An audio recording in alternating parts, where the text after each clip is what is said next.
বৃষ্টির দিনে, ঝড়ের দিনে আম কুড়াতে যে কি সুখ, এটা যারা কুড়িয়েছে তারাই শুধু জানে। তো আম কুড়াতে যে কি আনন্দ লাগছে, মানে জাস্ট অসাধারণ। ভাইয়া এই দেখো এখানে একটা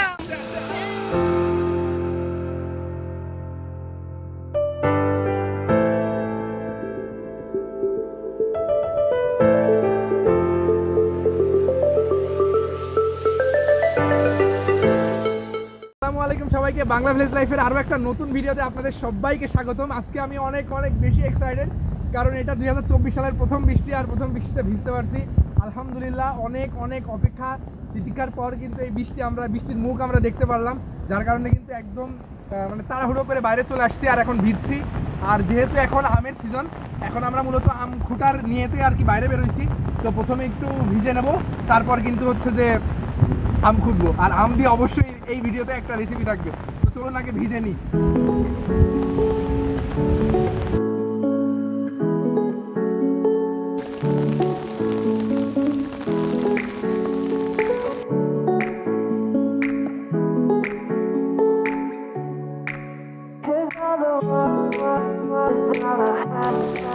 জানি না এই বৃষ্টিতে ভিজার ফলে আমার জ্বর বা ঠান্ডা বা কাশি হবে কিনা, বাট যাই হোক না কেন এই বৃষ্টি কিন্তু মিস করা যাবে না।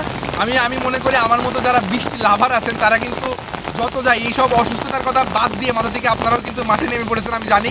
তো যাই হোক, বৃষ্টি থামার আগ মুহূর্তেই আমরা কিন্তু আম গাছের গোড়ায় যাব, মানে আম গাছের তলায় যাব এবং ওখান থেকে আম খুঁটার খেতে চেষ্টা করব। কারণ বৃষ্টি থেমে গেলে কিন্তু অনেকেই চলে আসবে এই আম কুড়াইতে। তো চলুন আমরা দ্রুত এখন যে আমগুলো কুড়িয়ে নিই। তো বন্ধুরা, এখানে কিন্তু একটা আম গাছ আছে, আর এখন অন্ধকার, আমি জানি না আপনারা কতটুকু দেখতে পাচ্ছেন। এখানে কিন্তু কিছু আমও আছে। তো আমার বিশ্বাস এখানে নিচে আম পড়ে আছে। তো চলুন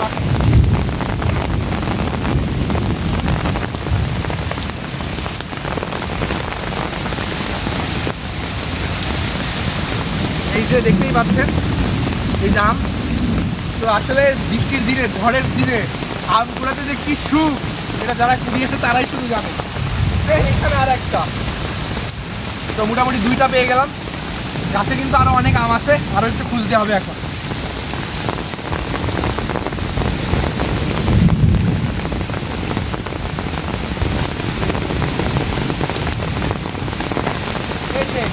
এই যে এখানে কিন্তু পানির ভিতরে আরেকটা পড়ে আছে। তিনটা হইলো, তিনটা। আমাদের মোটামুটি একটা রেসিপি করার জন্য আরো বেশ কিছু আম দরকার। অর্থাৎ একটু ফ্ল্যাশ মার তো ভালো করে দেখি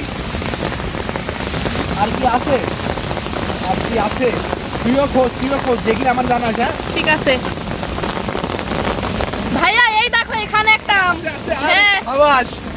তো মোটামুটি কিন্তু 4টা আম পেয়ে গেলাম।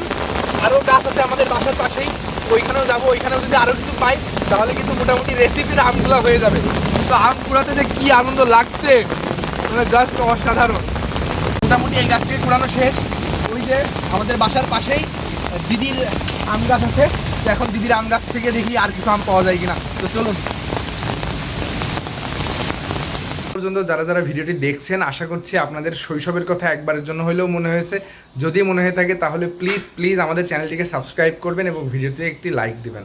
একটু ভালো করে ফ্ল্যাশ মারতে পারছি গাছের গোড়ায় টোড়াই, এই সাইডটাই, এই সাইড এই আর একটা পেয়েছি। আরে কাদা মেখে আছে পুরা। তো তাহলে কয়টা হলো? 5টা পেয়ে গেলাম। আরো দেখতে হবে, হয়তো আরো আছে। আরে বন্ধুরা, এই যে আমার সামনেই কিন্তু একটা আম করলো। তো অসাধারণ আনন্দ, একদম ঘুরতে যে 6টা হয়ে গেল। তো এখন দেখবো আরো কিছু পাই কিনা। এদিকে দ্রুত হয়। আর কই এই যার একটা, হাতে ধরার মতো আর পরিবেশ নেই। মোটামুটি কয়টা এলো? মোটামুটি 7টা। তো আশা করছি এই 7টা দিয়ে রেসিপি হবে। অনেকক্ষণ ভিজলাম, আরো ভিজবো। আর একবারে এখন রেসিপিতে দেখা হচ্ছে ইনশাল্লাহ। তো বন্ধুরা, এই হচ্ছে যে কালকের কুড়ানো আম। যদিও কালকে 7-8টা মতো পেয়েছিলাম, পরে হচ্ছে যে আরও কিছু গাছের নিচে পড়েছিল, সেইগুলো কুড়িয়ে এনেছিলাম। এই যে অর্থী হচ্ছে যে আমগুলো সুলে দিচ্ছে আম্মুকে, আর আম্মু এই যে কুড়নির সাহায্যে করছে। আজকে তো আমরা তাহলে চিকুন আচার বানাবো নাকি? হ্যাঁ, তেলে চিকুন আচার। আচ্ছা। এই আমের এই চিকুন আচারটা প্রায় মানুষেরই পছন্দ। এই আচারটা সব বেশি ভালো লাগে ডাল ভাতটা আর খিচুড়ি এর সাথে খেলে না একেবারে আসলে একদম পেট ভরে ভরে একদম ডাল থাল পুরে ভাতের ভাত সাথে খাওয়া নিলে যায়। তো আমার বাসার সবারই পছন্দ। আমগুলো সব ছুলে কুড়া হয়ে গেছে। এই আমগুলো এখন আমি ধুয়ে নেব, নেওয়ার পরে ভালোভাবে চিপে নেব, চিপে নেওয়ার পরে আমি কাপড়ের উপরে নেড়ে দেবো। আপনি সাহায্যে আমগুলো এখন আমি ধুয়ে নেব। আমি অল্প অল্প করে নিয়ে আমগুলো ধুয়ে নিচ্ছি।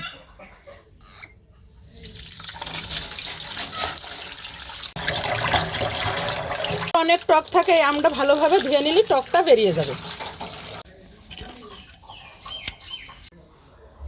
এই ধোয়া আমগুলো আমি এই কাপড়ের সাহায্যে চিপে নেব।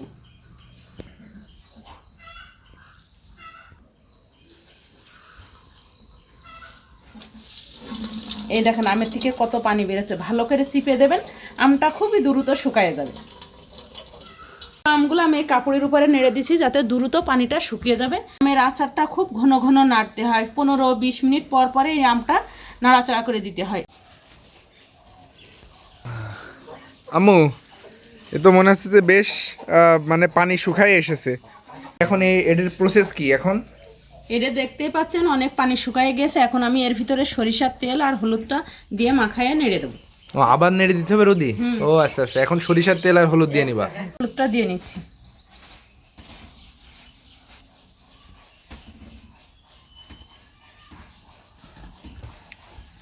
এই আমটা বেশি শুকানো যাবে না, বেশি শুকালে আবার তেলের ভিতরে ভালো করে ভেজবে না। আচ্ছা আচ্ছা। তেলে রাখা এই রসুনগুলো এখন আমি কিছু কুচি কুচি করে আমের ভিতরে কেটে দেব।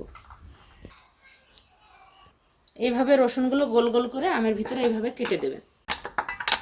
এখন রোদে নেড়ে দিচ্ছি, আর কিছুক্ষণ পর পর এটা নাড়াচাড়া করে দিতে হবে।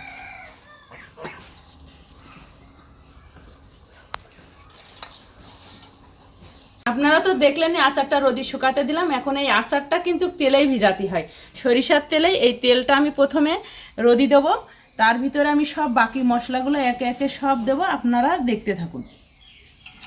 এর ভিতরে আমি প্রথমে 3-4টা ঝাল ছিঁড়ে দেব। এখন ডালচিনি আর এলাচের ফল দিয়ে দিচ্ছি। কিছু গোটা জিরা, সব শেষে দিয়ে নিচ্ছি রসুন কুচি।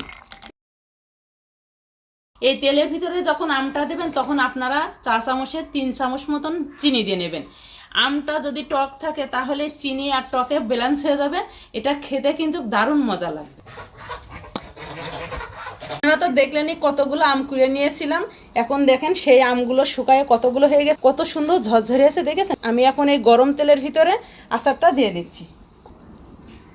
এই গরম তো আর এই যে চুলোই দিয়ে গরম না, জাস্ট রোদে যতটুকু গরম হয়েছে ততটুকুই। এখন এই পরিমাণ মতন চিনিটা আমি দিয়ে দিচ্ছি।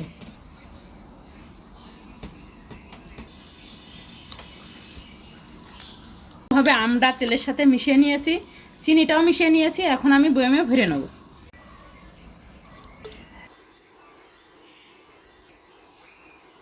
তোরা ফাইনালি কিন্তু পেয়ে গেলাম হচ্ছে যে আমাদের এই আচার, আমের আচার, যেটা কালকে ঝড়ে কুড়িয়েছিলাম। আর পুরো প্রসেসটা আপনাদের সাথে শেয়ার করতে পেরেছি যে কিভাবে হচ্ছে যে এই আচারটা বানাতে হয়। এখন কিন্তু এই আচার এইভাবে বয়মে ভরে সারা বছর কিন্তু টুকটুক করে খাওয়া যাবে। আর এই বানানোর পর কিছুদিন অল্প অল্প করে রোদে দিতে হবে, তাহলে কিন্তু আম্মু বলেই দিল রসুন এবং আমটা তেলের সাথে খুব ভালো মতো মজে যাবে। একটা কথা সেটা হচ্ছে যে এই আমের আচারে কিন্তু সরিষার তেল অনেক বেশি পরিমাণে দিতে হয়। তোরা ভিডিওটি যদি ভালো লাগে তাহলে অবশ্যই চ্যানেলে সাবস্ক্রাইব করবেন এবং ভিডিওতে একটি লাইক দিবেন। আবার পরবর্তী রেসিপিতে দেখা হবে ইনশাল্লাহ। ততদিন পর্যন্ত সবাই সুস্থ থাকবেন, ভালো থাকবেন, বাংলা ভিলেজ লাইফের সাথে থাকবেন। সবাইকে আসসালামু আলাইকুম।